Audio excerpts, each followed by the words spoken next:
We're off to America, to Reno, to the races.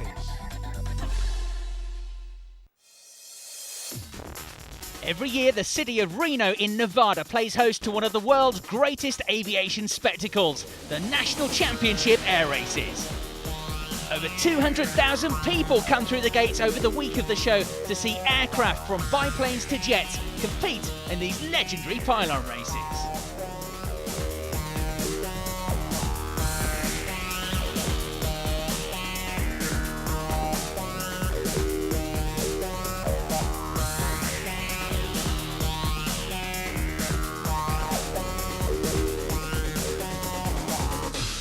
The magic of Reno is the fastest motorsport on earth.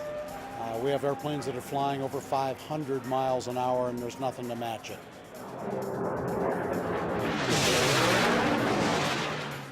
This has been 44 years. It's been an extremely successful event, and it is the only remaining air race of its type in the world.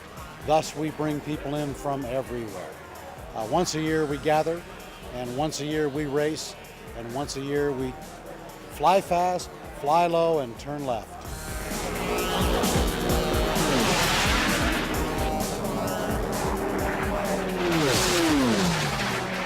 If you think about what we're doing out here, it's really the last venue in aviation that you can come out and actually compete fairly fiercely.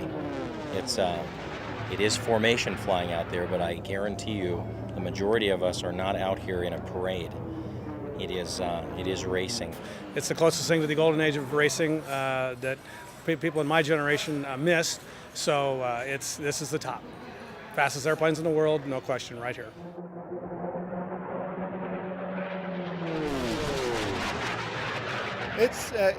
I'll admit it's fairly intense, but I enjoy it. And I think when I enjoy it the most is after I land, I roll clear, and we've had a good race, and it's a feeling of excitement and exhilaration that I can't even describe to you. I wish I could. The races have 6 different classes, including biplane, Formula One and Sport, with each class being split into gold, silver and bronze. There's also a class for vintage World War II trainers, the T6 class. As well as a class for jet aircraft. But whatever the class, the racing itself is fiercely competitive.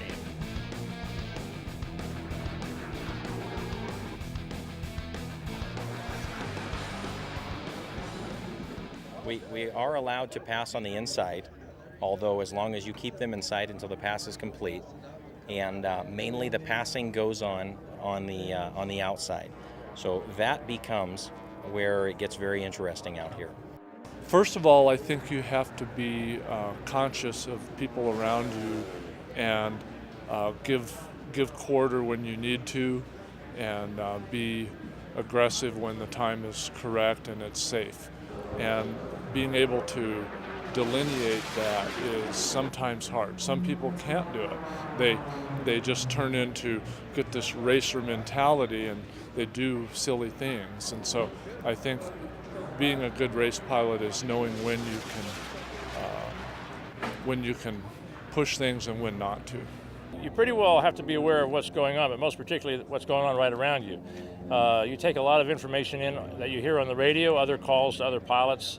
You also use things like the shadows to know that there's somebody right outside you, because you're mostly banked in a turn the whole time. So you need to know that kind of information so that you can fly a better course.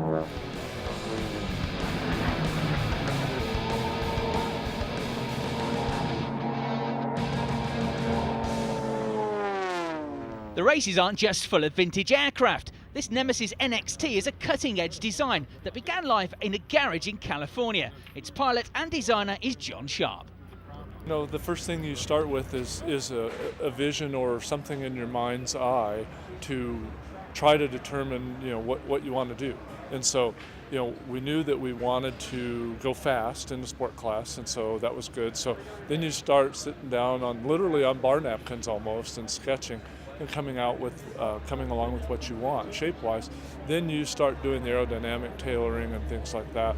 And once you have a solid a loft, as we call it, a full shape, then you start cutting it up into molds and making parts and putting it together. So that whole process took us about almost 4 years.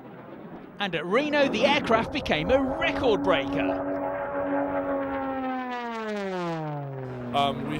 We set a qualifying speed record here earlier in the week, and we set a race record, speed record yesterday, so now we have 2.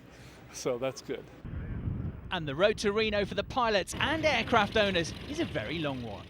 Out of the season last year, we started the night the airplane got back into the hangar, and we finished, if you could call it finished. Let's say we ceased operations to come up here and race on let's say 5 days ago, and we worked 8-10 hours a day every day since Reno last year to get the airplane back here this year and be faster. But despite all the hard work and enormous costs involved, the pilots keep coming back year after year. Well, I was a military pilot in the U.S. Air Force. I flew F-111s. I enjoy flying low, flying fast. And so there's the thrill of flying, but the thing that's really kept me in it is the camaraderie. We're a family when we come here. I see these people 1 week a year or 10 days out of the year, but we really are a family, and we have a lot of fun together. We're all very, very competitive, and so we get to go out, take some of the most high-performance airplanes on the planet, best pilots in the world, and we go out and we race each other, and then we have a good time when we're not racing.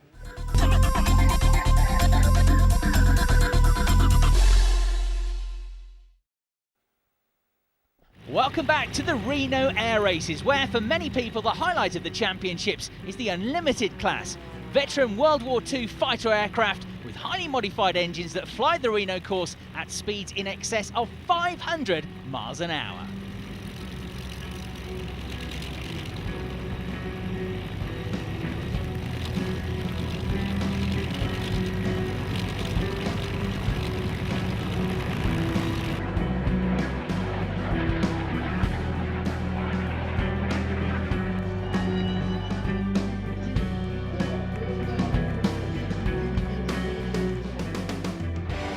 The Unlimited class saw some spectacular races. In the silver competition, Joe Thibodeau in Seahawk had a hard-fought duel with Dan Vance in September Pops.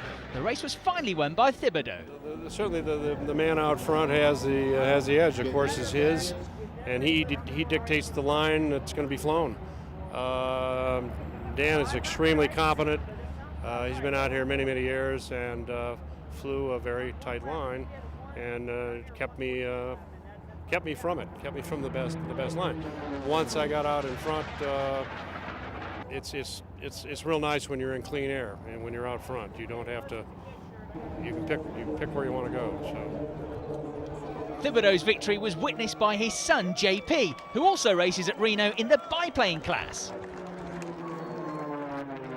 Being able to share it with my father is extraordinary. Again, it's besides being my father, he's a mentor, a best friend, and someone to share strategies with and discuss air racing with. So there's a little bit more than just being able to go race with your father. It's racing with your mentor. So it's a very special gift, and one I'll forever be thankful for, and I'll never forget. The blue ribbon event of the show is the Gold Unlimited category. This year saw an epic duel between John Penny in the Bearcat called Rare Bear and Michael Brown in the Hawker Sea Fury, September Fury. Rare Bear is a particularly amazing aircraft. It has an engine that can exceed 4,300 horsepower, making it the most powerful single-engined aircraft in the world. Despite its power, September Fury kept it at bay for a number of laps.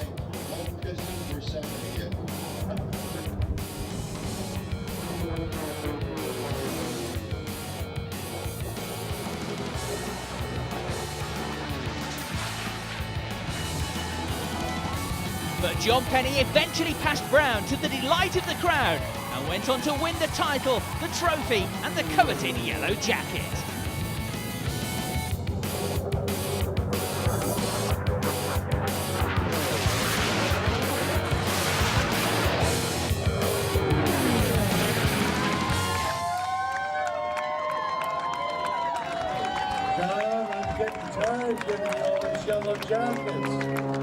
Well, it was pretty exciting. Mike Brown, he was leading on the first lap there, and he's a great competitor. It was, it was a challenge to get past him. He's got a great airplane, got a great team. We have a great airplane, and I feel the best racing team in the world.